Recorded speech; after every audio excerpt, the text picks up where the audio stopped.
자, 오늘부터는 가짜 다이어트, 살 안 찌는 체질 만들기, 살이 빠지는 진짜 구체적인 스킬들에 대해서 설명드려 보겠습니다. 우리가 다이어트 하는 목적이 뭐겠어요? 결국에는 지방, 살을 빼서 날씬하고 예쁜 몸을 만드는 걸 구체적인 목표로 하고 있죠. 그럼 우리는 지방이랑 정면 승부를 해야 되는 겁니다. 대체 이 지방이란 무엇일까? 그리고 체지방은 어떤 원리로 분해되고 살이 빠지는가? 바로 들어가 보겠습니다. 자, 사실 지방이라는 게 우리 몸의 3대 영양소 중에 하나입니다. 따라서 무조건 나쁜 것, 빼야 하는 것은 아니죠. 에너지에는 다 용도가 있습니다. 우리가 외부 활동을 할 때 순간적으로 폭발적인 힘을 출력할 수 있게 만들어주는 것이 탄수화물이라면, 오랫동안 천천히 해야 하는 활동, 걷기나 달리기나 아니면 그냥 일상생활의 업무를 보는 일들, 긴 시간 동안 지속력이나 유지력을 공급해줘야 하는 에너지가 지방입니다. 또한 우리 신체의 내분비 기관의 활동에도 참여를 하기 때문에 생명에 도움되는 직결되는 필수적인 요소인 것이죠. 그냥 단순히 3대 영양소다 할 것은 아닙니다. 따라서 지방이 무조건 나쁜 건 아닙니다. 포화지방, 불포화지방, 트랜스지방, 이런 지방의 종류와 상세한 설명들은 수많은 영양학 책들이나 유튜브 영상들에서 잘 설명되어 있기 때문에 생략하겠습니다. 이 영상은 살을 빼는 것에만 집중되어 있습니다. 그리고 우리는 이미 다 알고 있어요. 딱 보면 알잖아요. 몸에 안 좋은 물질들을 포함하고 있는 지방들, 가공식품을 조심하셔야 됩니다. 가공식품에 포함된 진짜 몸에 해로운 지방들만 섭취하지 않는다면 굳이 먹는 걸 신경 쓰실 필요가 없습니다. 제가 그랬으니까요. 지금도 그렇고 삼겹살에 있는 비계?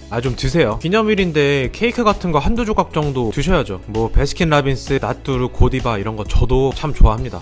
이런 거 진짜 먹어도 되나? 라는 편견을 깨셔야 합니다. 지방도 어느 정도 먹어줘야 살 안 찌는 체질을 만들 수 있습니다. 제가 블로그에 꼭 다이어트 관련 글만 올리는 게 아니라 이렇게 맛집 포스팅들도 꾸준히 올리고 있어요. 이게 다이어트 하는 사람의 블로그다? 뭐지? 이런 느낌이 드시죠? 제 말 믿으셔도 됩니다. 제가 그동안 직접 먹었던 음식들입니다. 흔히들 다이어트의 적이라고 생각되는 음식들이죠. 근데 이런 것도 잘 드시면서 운동 다이어트 진행하시면 살이 찔 수가 없습니다. 당연한 결과입니다. 지방도 지방이고 일단은 밥, 고기, 나물, 야채, 과일, 이런 자연식들, 일반식들 잘 드셔보세요. 외부 활동이나 운동이 습관화되면 됩니다. 그러면서 가공식품을 먹는 비율만 줄여나가는 그런 방향성을 기초로 깔아두시면 됩니다. 물론 지방에 장점만 있는 건 아닙니다. 당연하죠. 과유불급입니다. 몸에 체지방이 많이 쌓이면 우리가 흔히 볼 수 있는 비만이 되는 거죠. 성인병 3대장, 고지혈증, 당뇨, 고혈압, 이거를 피해가기 힘들어지죠. 그런데 여기서 제가 맨날 6개월 만에 체지방률 8%까지 뺐다, 그리고 몇 년 동안 9%, 10% 유지했다, 이것도 사실 그렇게 건강한 상태는 아닙니다. 몸에 체지방이 없으면 일단 면역력이 떨어집니다. 몸에 생기가 부족해져요. 스태미너가 낮아집니다. 제가 주기적으로 건강검진 받으면서 의사선생님께서 해주시는 말씀이 적정 체지방률이라는 게 있어요. 보통 여성은 25%에서 8%, 남성은 15%에서 20% 정도가 적당하다고 합니다. 하지만 제 경우도 그렇고, 특히 남성분들은 운동도 하는데 복근은 나와야 되지 않겠냐, 이런 생각 다들 있으시잖아요. 저도 그런 생각이 있으니까 체지방률을 8%까지 감량을 우선 해봤고요. 이게 한 자릿수로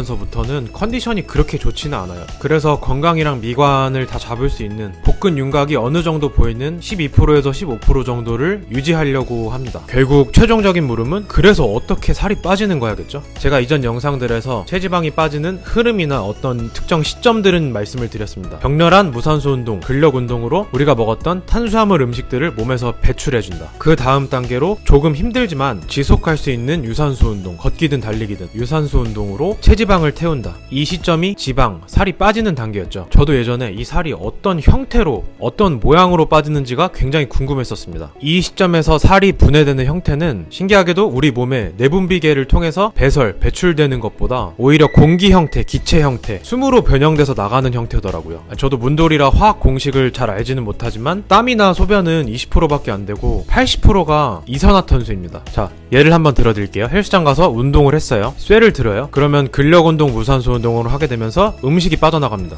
우리가 먹었던 음식들이 우선 증발을 해요. 그 다음 러닝머신을 할 수도 있고, 밖에 나가서 그냥 산책을 할 수도 있고, 등산을 갈 수도 있어요. 이럴 때가 체지방이 타는 시점인데, 살이 빠지면서 땀으로 나오는 것보다 호흡을 통해서 숨으로 나온다거나 몸에 있는 구멍들을 통해서 공기로 나오는 거예요. 말 그대로 체지방이 증발하는 것입니다. 여기서 꿀팁 중에 하나인데, 저는 상상력을 추가해서 효율을 극대화시켰습니다. 조깅을 하든 산책을 하든 숨만 쉬면 살이 빠지고 있다, 땀으로 지방이 흘러나온다 라고 생각하면서 진행을 했더니 성과를 더 빨리 보는데 큰 도움이 되었던 것 같습니다. 자기계발서에도 나오잖아요. 꿈 얘기할 때 구체적이고 선명한 목표를 가졌을 때, 시각화할 때 훨씬 더 좋은 결과가 나올 가능성이 높다. 체지방 분해될 때 오늘 내용을 꼭 기억하시고 생각하면서 해보세요. 살이 훨씬 더 잘 빠지실 겁니다. 따라서 오늘 지방에 대한 결론을 간단히 내려보자면, 지방이란 먹을 때는 맛있는 영양소이고 지구력이 필요할 때 도움이 되는 에너지이며 내 수면과 건강을 긍정적으로 케어해주는 다이어트의 동반자이다 정도로 귀결되겠습니다.